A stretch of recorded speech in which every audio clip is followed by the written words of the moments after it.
Hello दोस्तों, नमस्कार। स्वागत है एक बार फिर से आप सभी के अपने प्रिय चैनल पर। दोस्तों आपको बता दें जो अभी की सबसे बड़ी खबर आ रही है, जहां भारतीय नौसेना के युद्धपोत को ग्रीस में देख बेचैन होगा तुर्की। जी हां दोस्तों, अब क्या करेंगे पाकिस्तान के दोस्त एर्दोगन। साथ ही साथ दोस्तों बड़ी खबर आपको बताएंगे, जहां कंगाल पाकिस्तान की हसरत है तो देखें, आतंकवाद एक्सपोर्ट करने वाला अब हथियार बेचने का देख रहा है ख्वाब। जी हाँ दोस्तों, साथ ही साथ आपको बताएंगे जहां पर सऊदी अरब में यूक्रेन को लेकर हो सकती है बड़ी बैठक, भारत भी होगा शामिल। क्या रशिया लेगा मीटिंग में हिस्सा? साथ ही बताएंगे जहां हरियाणा में सबसे बड़े दंगे की खबर, आरएएफ और सीआरपीएफ के जवानों ने संभाला मोर्चा, दंगाइयों को सीएम खट्टर ने दी बड़ी चेतावनी। दोस्तों इससे भी बड़ी खबर आपको बताएंगे, जहां सिविल कोड पर योगी आदित्यनाथ जी का सबसे बड़ा बयान। दोस्तों सारी जानकारी आपको बताने वाले हैं, आराम से बनेगा वीडियो के अंत तक। और अभी खबरों में आगे बढ़ने से पहले हमेशा की तरह अपने भारत देश का और भारतीय सेना का दिल से समर्थन करते हैं तो वीडियो को भी कर दीजिए लाइक, चैनल को कर दीजिए सब्सक्राइब, बेल आइकन दबाइए, साथ ही कमेंट बॉक्स में लिख दीजिएगा जय हिंद। जी हाँ, तो चलते हैं पहली और सबसे बड़ी खबर की तरफ, जहां पर भारतीय नौसेना के युद्धपोत को ग्रीस में देख बेचैन होगा तुर्की। अब क्या करेंगे पाकिस्तान के दोस्त एर्दोगन? बता दें, भारतीय नौसेना के एक युद्धपोत ने हाल ही में ग्रीस का दौरा किया है। इस दौरान ग्रीस की नौसेना ने भारतीय युद्धपोत का सौदा खाड़ी में जबरदस्त स्वागत किया। भारतीय युद्धपोत की ग्रीस यात्रा भूमध्य सागर में तैनाती के दौरान हुई। ग्रीस पहुंचने के बाद दोनों देशों के नौ सैनिकों ने एक दूसरे से अपने अनुभव साझा किए। हालांकि भारतीय युद्धपोत को ग्रीस में देखकर उसका पड़ोसी देश तुर्की खुश नहीं होगा। तुर्की और ग्रीस में द्वीपों को लेकर पुराना विवाद है। वहीं तुर्की कश्मीर मुद्दे पर पाकिस्तान का समर्थन करता है। ऐसे में भारत ने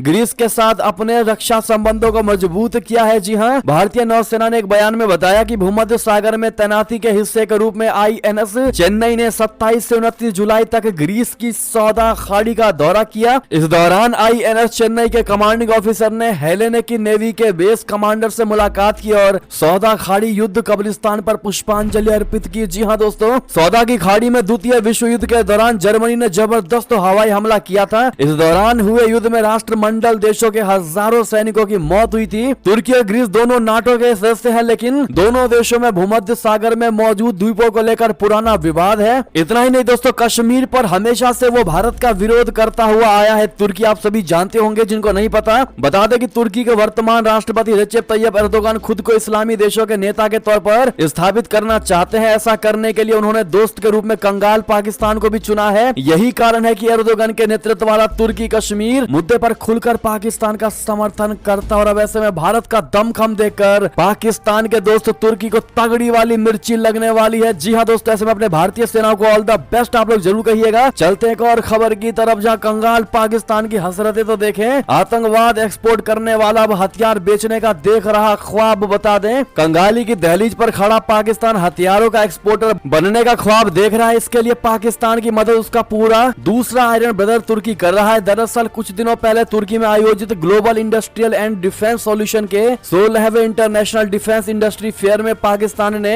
अपने कुछ चुनिंदा हथियारों का प्रदर्शन किया। इसमें सबसे महत्वपूर्ण पाकिस्तान की 2 एयर लॉन्च तैमूर क्रूज मिसाइलें थी। इनमें से एक का नाम तैमूर क्रूज मिसाइल और दूसरे का नाम फाज क्रूज मिसाइल है। पाकिस्तान ने इन दोनों क्रूज मिसाइलों को पहली बार सार्वजनिक तौर पर पेश किया है। पाकिस्तान की तैमूर क्रूज मिसाइल को लड़ाकू विमान से लॉन्च किया जा सकता है। तैमूर मिसाइल को विशेष रूप से हवा से सतह पर मार करने वाले मिशनों के लिए डिजाइन किया गया है। ये एक स्टैंड ऑफ एंटी शिप और जमीन पर हमला करने वाली क्रूज मिसाइल के रूप में कार्य करती है। यानी दोस्तों, ये वो देश है जो लगातार आतंकवादियों को पनाह दे रहा है अपने देश में और अब हथियार बेचने का ख्वाब देख रहा है दोस्तों। और भारत की तरह चीजें कॉपी करने की कोशिश कर रहा है। लेकिन दोस्तों, अगर आप भी मानते हैं कि पाकिस्तान कितनी भी कोशिश कर ले भारत की तरह कॉपी करने की, वो कभी भारत की तरह नहीं बन पाएगा, तो अपनी राय अवश्य दीजिएगा। जब तक आतंकवाद को अपने देश से खत्म नहीं करता पाकिस्तान। बात करें अगली खबर की, जहां यूएई के साथ पहली बार युद्धाभ्यास करेगा चाइना। खाड़ी देशों में अमेरिका की जगह लेने को बेताब है जिनपिंग। जी हाँ दोस्तों, ईरान और सऊदी अरब में दोस्ती कराने के बाद चीन के हौसले 7वें आसमान पर है। चीनी राष्ट्रपति शी जिनपिंग की हसरत खाड़ी देशों में अमेरिका की जगह पाने की है और यही कारण है कि चीन संयुक्त अरब अमीरात के साथ पहली बार हवाई अभ्यास करने जा रहा है। यूएई को रक्षा क्षेत्र में अमेरिका का करीबी समझा जाता है। यूएई की सेना में शामिल 90% हथियार अमेरिकी है। ऐसे में चाइना के साथ इस युद्धाभ्यास को यूएई की रक्षा नीति में बड़े बदलाव के तौर पर देखा जा रहा है। उधर अमेरिका ने खाड़ी देशों में चाइना की बढ़ती पकड़ को कमजोर करने के लिए अपनी पूरी ताकत झोंक दी है। बाइडेन प्रशासन के कई बड़े अधिकारी खाड़ी देशों में मोर्चा संभाले हुए हैं। चीनी रक्षा मंत्रालय के अनुसार चीन और संयुक्त अरब अमीरात की वायु सेनाएं अगले महीने पहली बार एक साथ एयर एक्सरसाइज करेंगी। मंत्रालय ने एक संक्षिप्त बयान में कहा है कि कालकन शील्ड 2023 नाम का ये अभ्यास चाइना के उत्तर पश्चिमी शिनजियांग उइगर स्वायत्त क्षेत्र में होगा। रक्षा मंत्रालय ने अपने बयान में कहा कि ये चाइना और यूएई के बीच पहला संयुक्त वायु सेना प्रशिक्षण है। इसका उद्देश्य दोनों सेनाओं के बीच व्यवहारिक आदान प्रदान और सहयोग को गहरा करना है और आपसी समझ और विश्वास को बढ़ावा देना है। हालांकि इसमें हिस्सा लेने वाली यूएई वायुसेना की टीम के आकार, प्रशिक्षण की अवधि या दायरे का उल्लेख नहीं किया गया है। बहरहाल दोस्तों, आपको बता दें, अपनी साख बढ़ा करके चाइना अमेरिका की तरह बनने की कोशिश कर रहा है और जिस प्रकार से उसने ईरान और सऊदी अरबिया में दोस्ती कराई दोस्तों, वो अपने आप को दादा समझने की कोशिश कर रहा है और उसे लग रहा है कि वो अब इन युद्धाभ्यासों को करवा करके अमेरिका की तरह बन जाएगा। बहरहाल एक और खबर की बात करते हैं, जहां ईयू की एजेंसी ने जो जारी की थी चेतावनी की कराची लाहौर में उड़ान भरना खतरनाक है, उस पर अब पाकिस्तान भड़क उठा है। जी हां, पाकिस्तान के एयर स्पेस में उड़ान भरना विमानों की सुरक्षा के लिए एक बहुत बड़ा मुद्दा बनता जा रहा है। रविवार को यूरोपीय संघ विमानन सुरक्षा एजेंसी ईसा ने पाकिस्तान के कई शहरों के एयर स्पेस में कम ऊंचाई पर उड़ान भरते समय यूरोपीय एयरलाइंस को हाई रिस्क की चेतावनी दी थी।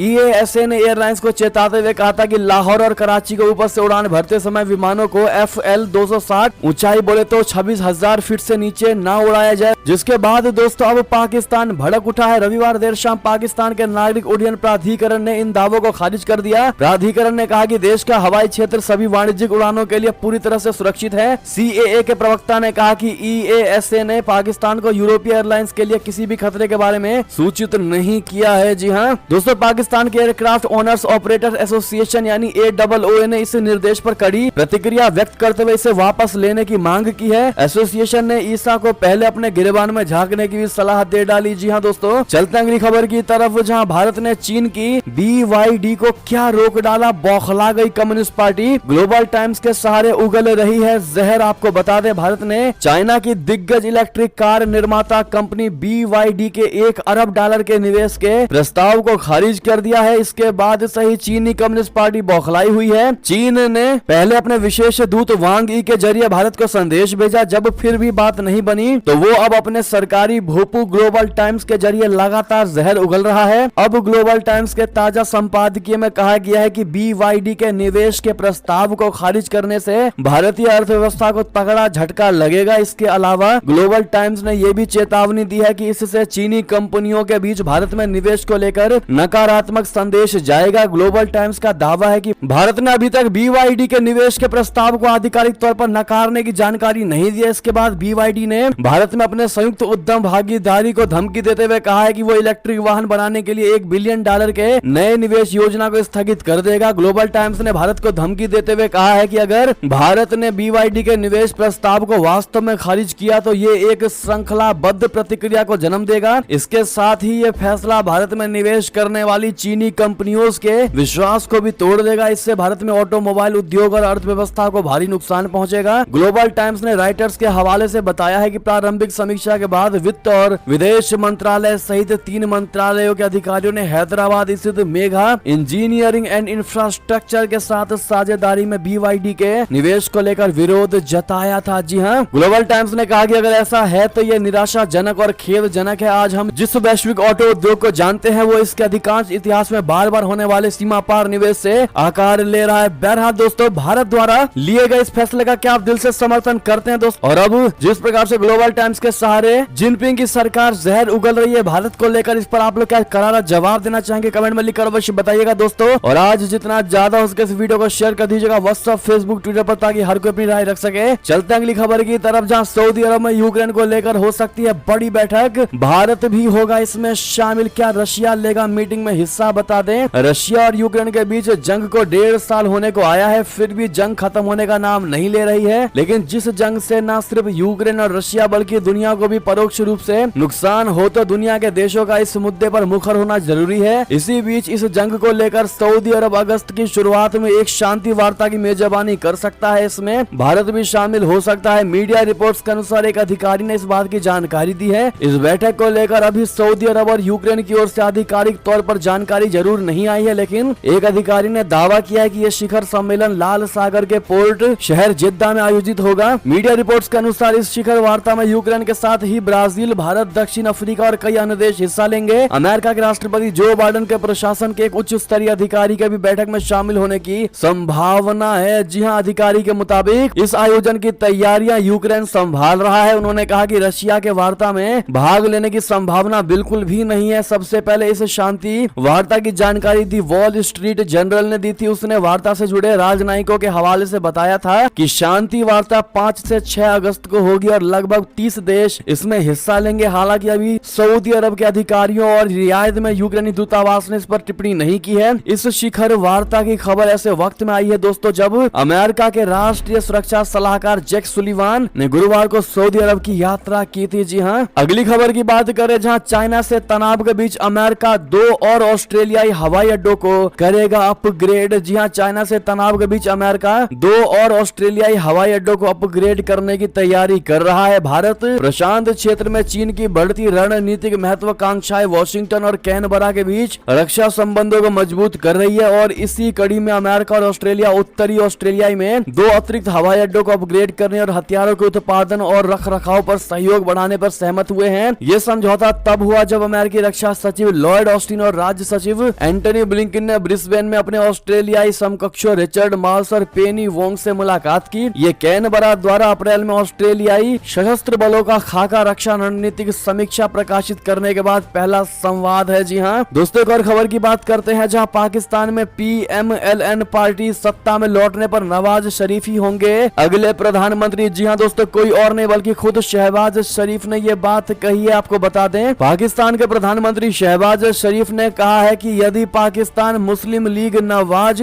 आगामी आम चुनाव में सत्ता में लौटती है तो पार्टी सुप्रीमो नवाज शरीफ देश के अगले प्रधानमंत्री होंगे। शहबाज शरीफ ने जियो न्यूज के एक कार्यक्रम में रविवार को कहा कि 2019 से लंदन में रह रहे उनके बड़े भाई अगले कुछ सप्ताह में देश लौटेंगे। उन्होंने कहा कि 3 बार देश के प्रधानमंत्री रह चुके नवाज शरीफ पाकिस्तान लौटने पर कानून का सामना करेंगे। हालांकि उन्होंने कहा कि उन्हें पूर्व प्रधानमंत्री इमरान खान के निर्देश पर तैयार की गई एक मेडिकल रिपोर्ट के आधार पर चिकित्सीय कारणों से विदेश भेजा गया था। नवाज शरीफ को देश के उच्चतम न्यायालय ने 2017 में अयोग्य घोषित कर दिया था। वो 2018 में पनामा पेपर मामले में न्यायालय के फैसले के बाद सार्वजनिक पद संभालने के लिए आजीवन अयोग्य हो गए। लाहौर उच्च न्यायालय से चिकित्सीय आधार पर 4 सप्ताह की जमानत मिलने के बाद लंदन रवाना होने से पहले नवाज शरीफ अल जजीरा मिल्स भ्रष्टाचार मामले में 7 साल की जेल की सजा काट रहे थे। दोस्तों, इतने बड़े अपराधी को फिर से प्रधानमंत्री बनाने की कवायद में लगा हुआ है शहबाज शरीफ। आखिर उसका भाई जो है, बहरहाल अगर आपको वास्तव में नेपोटिज्म का बड़ा उदाहरण देखना है दोस्तों तो आप देख सकते हैं शहबाज शरीफ और नवाज शरीफ के बीच में, जहां जनता के भलाई को ताक पर रख करके, उनके भलाई को छुरे के नोक पर रख करके ये लोग अपना ही अलग खेल खेल रहे और पूरे पाकिस्तान को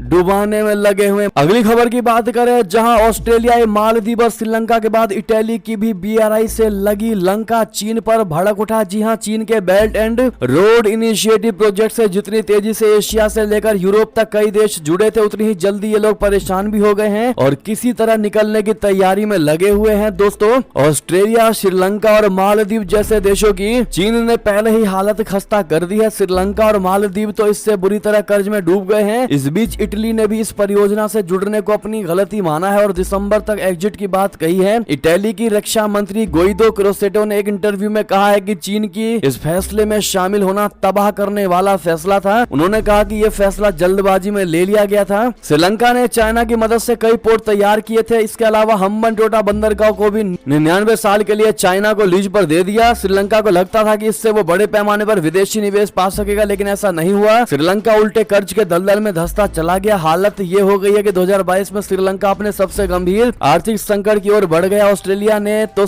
2021 में इस परियोजना से जुड़े 2 समझौते ही रद्द कर दिए थे। मालदीव भी कर्ज के संकट में फंस गया है। जी हां दोस्तों, बहरहाल इन देशों को पता चल चुका है कि चाइना के साथ जुड़ना अपने पैर पर कुल्हाड़ी मारने जैसा है। अगली खबर की बात करें जहां जम्मू कश्मीर में तैनात भारत के तेजस के आगे कहां ठहरता है पाकिस्तान का JF-17। बड़ी खबर, भारतीय वायुसेना ने स्वदेशी लड़ाकू विमान तेजस को जम्मू कश्मीर में तैनात किया है। तेजस की कश्मीर में तैनाती इसलिए महत्वपूर्ण है क्योंकि इसकी सीमा भारत के 2 दुश्मनों चाइना और पाकिस्तान से मिलती है। पाकिस्तान ने तेजस के खिलाफ अपने अग्रिम सीमा चौकियों पर JF-17 और F-16 को तैनात किया है। तेजस ने इन महीने की शुरुआत में भारतीय वायुसेना वायुसेना में 7 साल की सर्विस पूरी की है। तेजस को एयर डिफेंस, समुद्री टोही और अटैक हमले के लिए डिजाइन किया गया है। भारत के तेजस एक मल्टी रोल लाइटर फाइटर है, वहीं पाकिस्तान का JF-17 multi role combat aircraft है। भारत के तेजस का निर्माण हिंदुस्तान एरोनॉटिकल लिमिटेड ने किया है, जबकि JF-17 का निर्माण चीन की Chengdu aircraft industry group of Pakistan की पाकिस्तान एरोनॉटिकल कॉम्प्लेक्स ने किया है। जी हाँ दोस्तों, भारत के तेजस की अधिकतम स्पीड 2205 किलोमीटर प्रति घंटा है, तो वहीं पाकिस्तान के JF-17 की अधिकतम स्पीड 1960 किलोमीटर ही है। जी हाँ, बहरहाल दोस्तों अगली खबर की बात करें, जहां पर पाकिस्तान गई अंजू की कहानी में आया नया ट्विस्ट।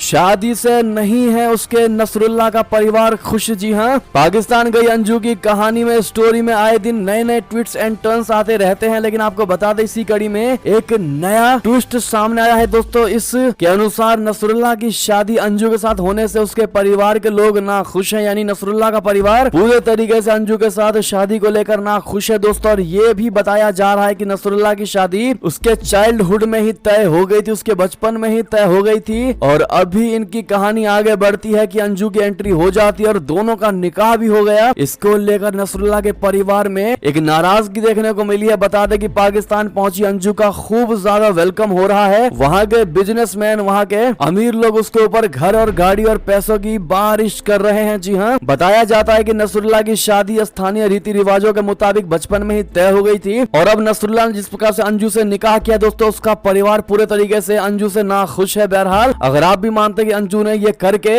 अपने खुद के परिवार का भी दिल तोड़ा है दोस्तों, और पाकिस्तान में भी नाराजगी का सामना करना ही पड़ेगा, तो उसने अपने पैर पर वाकई में कुल्हाड़ी मारी। अगर आपको भी लगता है दोस्तों तो कमेंट में लिखकर अपनी राय अवश्य दीजिएगा। आप लोग अंजू को लेकर क्या विचार रखते हैं, क्योंकि ना घर की दिखाई दे रही है अंजू, ना घाट की। चलते अगली खबर की तरफ, जहां जापान के साथ मिलकर सुलझा रहा है भारत वैश्विक डिप्लोमेसी की गांठें। G20 समिट में सर्वसहमति बनाने पर नजर। बता दें G20 शिखर सम्मेलन का आयोजन 9 और 10 सितंबर को नई दिल्ली में होना है। भारत फिलहाल G20 का अध्यक्ष है। भारत के अध्यक्ष बनने के साथ ही पूरे देश में G20 की विभिन्न बैठकें हुई हैं। कश्मीर से कटक और लखनऊ से ईटानगर तक भारत ने पिछले लगभग एक साल के दौरान दर्जनों बैठकें की हैं। इसके जरिए भारत ने अपनी विविधता, राजनीतिक स्थिरता और मेहमान नवाजी को भी सबके सामने पेश किया है। G20 शिखर सम्मेलन में जिस घोषणा पत्र पर सहमति बने, उसमें भारत की बढ़ती ताकत का भी एहसास पूरी दुनिया को हो, इसी की तैयारी में भारत जुटा हुआ है। गुरुवार 27 जुलाई को जापानी विदेश मंत्री हयाशी योशिमासा और भारतीय विदेश मंत्री जयशंकर जी ने अपनी मुलाकात के बाद इस आशय की घोषणा भी कर दी। उन्होंने चीन का नाम तो नहीं लिया, पर समझने वाले इशारा तो समझ ही गए। जयशंकर जी ने कहा कि जापान और भारत मिलकर रक्षा सहयोग को इतना बढ़ा रहे हैं कि बुरे से बुरा सपना भी सच होने के पहले ही सुरक्षा मिल सके। भारतीय विदेश मंत्री ने इस मीटिंग के बाद जापानी मंत्री की तारीफ में कशीदे काढ़े, तो वो बेवजह नहीं था। एक और खबर की बात करते हैं, जहां पर पाकिस्तान पहुंचे BRI के चाणक्य CPEC पर चीनी ड्रैगन का महाप्लान अमेरिका ने गड़ाई नजरें। जी हाँ, चीन के उप प्रधानमंत्री और राष्ट्रपति शी जिनपिंग के बेहद करीबी हैं ली फेंग रविवार को पाकिस्तान के 3 दिवसीय दौरे पर पहुंच गए। चीनी नेता का यह दौरा BRI प्रोजेक्ट के तहत बन रहे चाइना पाकिस्तान आर्थिक कॉरिडोर यानी CPEC के 10 साल पूरे होने पर हो रहा है। बताया जा रहा है कि चीन अब राष्ट्रपति शी जिनपिंग के बेल्ट एंड रोड परियोजना के अगले चरण को शुरू करने जा रहा है। इसके तहत अब चाइना की ओर से पाकिस्तान में बड़े पैमाने पर स्पेशल इकोनॉमिक जोन बनाने का प्लान है। लिफेंग को चाइना की अर्थव्यवस्था को देखने का जिम्मा मार्च महीने में दिया गया था।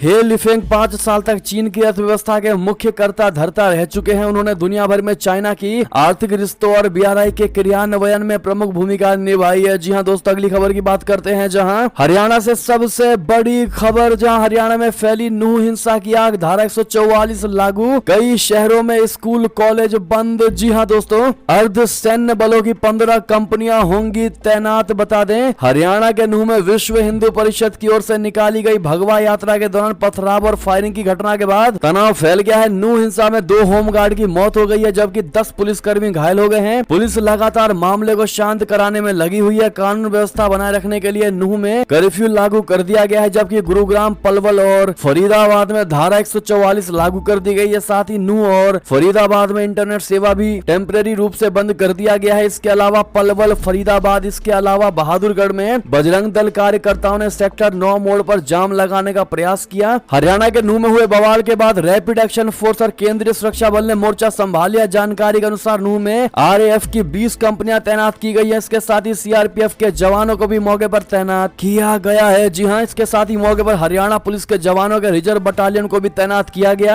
वहीं इस पूरे बवाल के बाद प्रदेश के मुख्यमंत्री मनोहर लाल खट्टर ने उपद्रवियों को सख्त चेतावनी दी है। उन्होंने कहा कि आज की घटना दुर्भाग्यपूर्ण है। मैं सभी लोगों से राज्य में शांति बनाए रखने की अपील करता हूं। दोषियों को किसी भी कीमत पर बख्शा नहीं जाएगा, उनके खिलाफ सख्त से सख्त कार्रवाई की जाएगी। वहीं इससे पहले मामले की गंभीरता को देखते हुए जिला प्रशासन ने नूंह में धारा 144 लागू कर दी थी और पूरे इलाके में इंटरनेट भी बंद कर दिया था। साथ ही साथ दोस्तों एक और खबर आपको बता दें, जहां यूनिफॉर्म सिविल कोड पर योगी जी का सबसे बड़ा बयान, कहा दुष्प्रचार ज्यादा लागू करना होगा, वन नेशन वन लॉ। जी हां, देश में यूसीसी के बारे में दुष्प्रचार बहुत ज्यादा है। हम सामाजिक न्याय की बात तो करते हैं लेकिन परिवार को ही न्याय नहीं दिला पा रहे हैं। शुरुआत तो परिवार से ही करनी होगी। बात चाहे शादी की हो या संपत्ति और विरासत की, इन सब पर एक समान रूप से लागू किया जाना चाहिए। एएनआई से खास बातचीत में उत्तर प्रदेश के मुख्यमंत्री योगी आदित्यनाथ ने कहा कि देश में वन नेशन वन लॉ की थ्योरी लागू तो होनी ही चाहिए। अगर एक देश के नागरिक हैं तो सभी पर एक जैसा कानून लागू होना चाहिए। मुख्यमंत्री योगी आदित्यनाथ जी ने कहा कि दुनिया के अंदर अल्पसंख्यक समुदाय अपने लिए विशेष अधिकार की मांग नहीं करता तो वो बहुसंख्यक समाज के साथ जुड़ने की बात करता है। तो वहीं भारत के अंदर ये लोग अल्पसंख्यक के नाम पर अपने लिए विशेष अधिकार की मांग करते हैं। भारत के कानून को हर एक व्यक्ति को स्वीकार करना चाहिए क्योंकि उसी में सबकी सुरक्षा और सबकी